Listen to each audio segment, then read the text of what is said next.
কোরবানির গোশত 3 ভাগ করার নাকি নিয়ম নেই, কিভাবে বন্টন করা সবচেয়ে উত্তম? কোরবানির গোশত 3 ভাগ করার নিয়ম নেই, এই কথা ইদানিং খুব বেশি চাউর হচ্ছে। কে বলেছে কোরবানির গোশত 3 ভাগ করার নিয়ম নেই?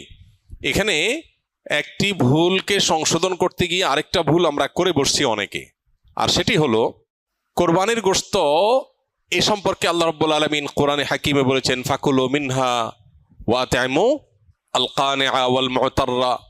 কোরবানি গোশত নিজেরা খাবে এবং সেই সাথে নিজের আত্মীয় স্বজন, প্রতিবেশী, বন্ধু বান্ধব, আপনজন তাদেরকে খাওয়াবে। আরেক ভাগ গরিব দুঃখী অভাবী মানুষদেরকে দিবে, অর্থাৎ 3 ভাগে ভাগ করবে। এটা মুস্তাহাব, ভালো।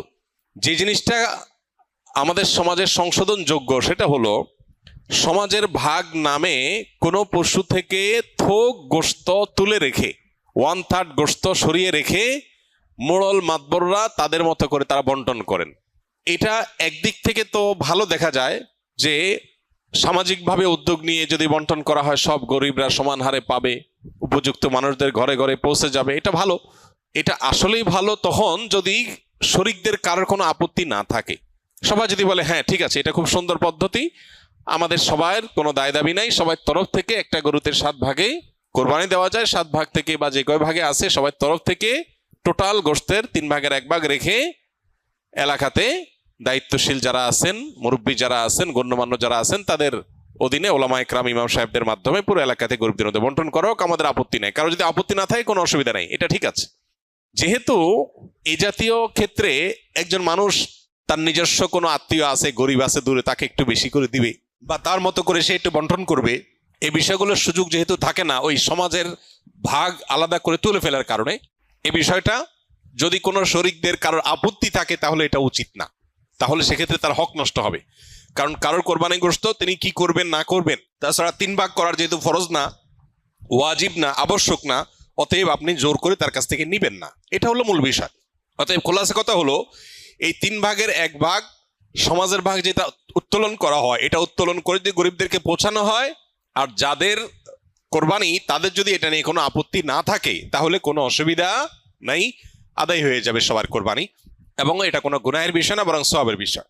আর যদি কারোর আপত্তি আছে বলে মনে হয় তাহলে সেক্ষেত্রে এটা না করে তাকে স্বাধীনতা দেওয়া উচিত।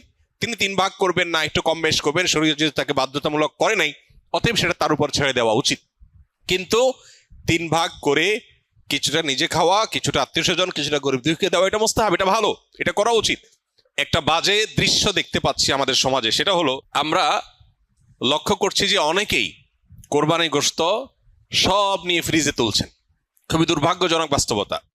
যেখানে গরিব দুঃখীর হক আছে, তাদেরকে দেয়া দরকার, তাদের জন্য 1 ভাগ রাখার নির্দেশনা শরীয়তে আছে, সম্ভব হলে আরো বেশি রাখা উচিত, সেটা না করে বেশিরভাগ মানুষজন আজকাল সব ফ্রিজে ভরে রাখে, নামকা অস্তে সামান্য কিছু গরিব দুঃখীকে দিয়ে, আর বাকিটা স্তূপ দিয়ে রাখে সারা বছরের গোশত সংগ্রহ রাখার প্রয়োজনে। তো এটা কোরবানির তাৎপর্যকে নষ্ট করে।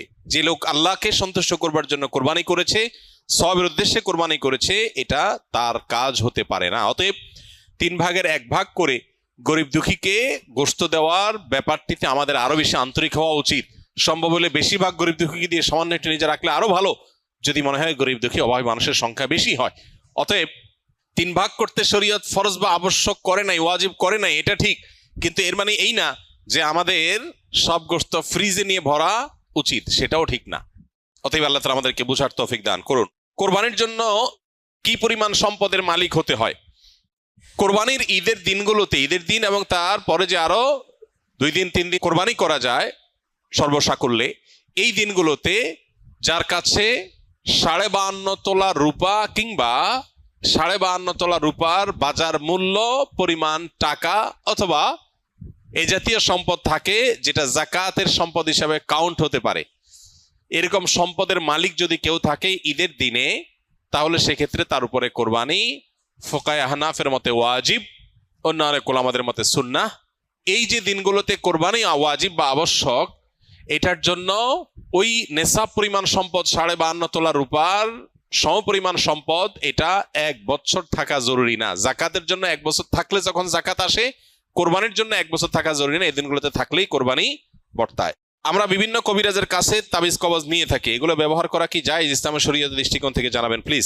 প্রথম কথা হলো যে নবী করিম সাল্লাল্লাহু আলাইহি সাল্লামের এক্ষেত্রে চিকিৎসার পদ্ধতি ছিল হলো ঝাড়ফুঁক, তিনি ঝাড়ফুঁক দিতেন। অতএব ঝাড়ফুঁক দেওয়ার এই আমলটা আমাদের করা দরকার এবং এই অভ্যাসটা বাড়ানো দরকার।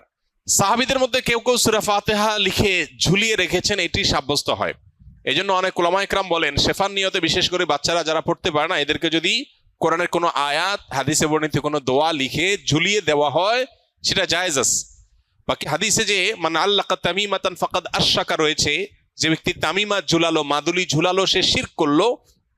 এখানে এই শ্রেণীর উলামা ইকরামের মত হলো এই হাদিসের দ্বারায় বিভিন্ন প্রতিমাদের নামে যে তামিমা ঝোলানো হতো বা তামিমাকে আলাদা কোনো প্রভাবশালী মনে করে তামিমা বা মাদুলি ঝুলানো হতো, সেটার কথা বলা হয়েছে। যদি কেউ কোরআনে কারীমের আয়াত পড়ে ঝাড়ফুঁক দেয়, সেটা হবে সরাসরি সুন্নাহ। নবী করিম সাল্লাল্লাহু আলাইহি সাল্লাম কখনো তাবিজ দেন নাই, ব্যবহারও করেন নাই, দিতে বলেনও নাই। তবে তিনি যেটা করেছেন সেটা হলো কি, পানি বা তেল বা শরীরে বিভিন্ন বস্তুতে দোয়া পড়ে, দুরূদ পড়ে, কালাম পড়ে আল্লাহর ফু দিয়েছেন, এটাকে ঝাড়ফুঁক বলা হয়। এটা হলো সুন্নাহ। আর বাকি কোরআনে কারীমের আয়াত এবং কোরআন হাদিস বর্ণিত দোয়া দিয়ে যদি শুধুমাত্র তাবিজ ঝুলানো হয়, যারা পড়তে পারে না, অসুবিধা হয়, তাহলে সেক্ষেত্রে এটাকে ওলামা ইকরাম জায়েজ বলেছেন।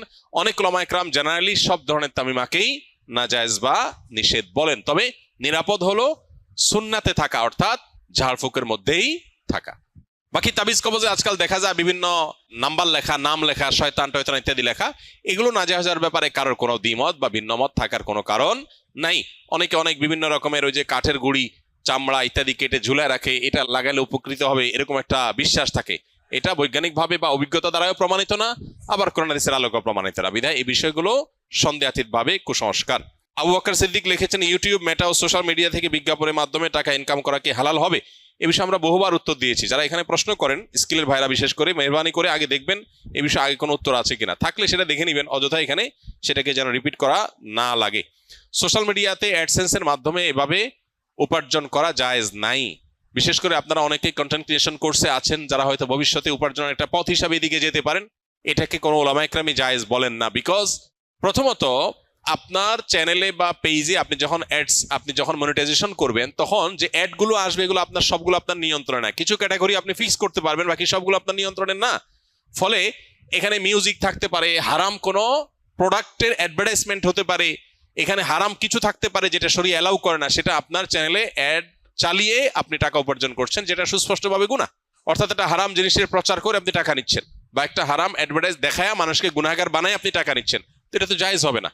এখন প্রশ্ন হলো, আজকাল এই সমস্ত সোশ্যাল মিডিয়াতে বাধ্যতামূলক আপনার অ্যাড চালানো হয়। আপনি অ্যাডসেন্স, আপনি মনিটাইজেশন অন করেন বা না করেন, তারা অ্যাড দেখাবে। এটা যদি হয়, তাহলে সেক্ষেত্রে আমরা বলি, যদি এরকম হয় তাহলে সেক্ষেত্রে যে টাকাটা আসবে সে টাকাটা আবার বুস্ট ইত্যাদি করে যেভাবে আসলো সেভাবে খরচ হয়ে গেল, নিজে ভোগ করলেন না। অর্থাৎ যারা দিল তাদের কাছে চলে গেল, অ্যাডটা দেখানোটা আপনার নিয়ন্ত্রণে নাই, তারা ইচ্ছাকৃত বা জোরপূর্বক দেখাচ্ছে, তাদের ব্যাপার।